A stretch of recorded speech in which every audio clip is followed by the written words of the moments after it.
बिस्मिल्लाहिर्रहमानिर्रहीम, अस्सलामुअलैकुम। आप देख रहे हैं नेशनल न्यूज़ और मैं हूं सुबान कुरैशी।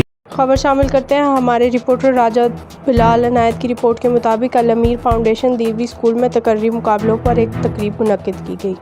तकरीब के chief guest mister and Mrs brigadier अमीर अफसर राजा थे। मेहमानों में शामिल साबिक चेयरमैन पीटीआई देवी राजा शबीर और सियासी और समाजी शख्सियत राजा शेर अफजल, अल अमीर फाउंडेशन की मुख्तलिफ ब्रांचों से आई प्रिंसिपल और अहले इलाका की कसीर तादाद ने शिरकत की।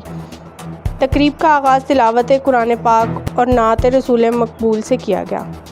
तकरीब में बच्चों और बच्चियों ने तकरीरें की। फ़र्स्ट सेकंड पोजीशन लेने वाले बच्चों में इनामात तकसीम किए गए। तकरीब के आखिर पर कौमी तराना पेश किया गया।